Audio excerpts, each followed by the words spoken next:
together to bring forward this great cause. Let this be a cause where we stand together, where we air our differences and treasure our unity, where we go forward to actually drive out this fascist regime and bring forward a better world into being. On November 4th, Josh Orris and I headed down to Pershing Square in order to get the raw perspectives from attendees of the Refuse Fascism March. Amidst all the craziness that one would expect in downtown LA, we were actually able to get a few thought-provoking comments from a few of the students and young adults there.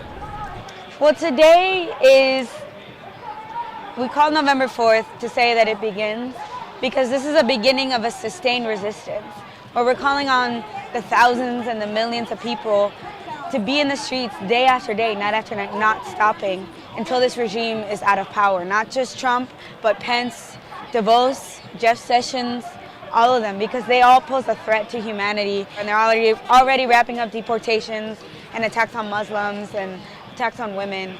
So yeah, the need is really urgent to actually do this, and it is possible because there's millions of people who hate what's going on, and this is a movement that's happening nationally. Wednesday is the anniversary of Trump's election, so we want to be able to have floods of people like they were last year, and especially on the campuses, have walkouts. Like, one of the things that made Election Day last year very significant is the fact that all these students walked out. My message to the youth, kind of what, my comrade and I were saying on the stage, as students and the youth, we are the next generation, and we are determining the direction of society. So we can't be the generation who decided to solely focus on our studies or to solely focus on our careers or ourselves. If it's not on us and the youth and everybody else, then we're actually not going to drive this regime out. After hearing from an avid supporter of the Refuse Fascism movement, I sought out a voice who was having a cordial discussion voicing his concerns. Here's what he had to say. I saw their protest on refusefascism.org, and I just felt that it was good for me to come out and voice my opinions and hopefully change a few people's minds. And I saw you having a good conversation with someone else here. Is that important to have like a good cordial conversation rather than just screaming and yelling? Yeah, I feel like debate is the only way you get anywhere in society. Like, you can't, if people are just yelling at each other, like, it doesn't get anywhere. There wasn't anything productive.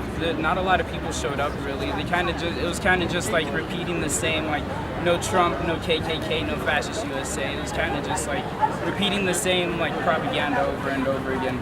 And what would be your message to some of the youth in America to stay not only activated, but knowing what's going on in the country? Don't follow mainstream media. Don't look on Twitter to get your information. Do research. Get independent information from independent journalists. Like 15 minutes of research, and you can come up with your own opinion on what you feel like America should be doing. Although both of these voices had drastically differing views on the event at hand and the message they were spreading, they both had a message of awareness and diligence for the nation's youth.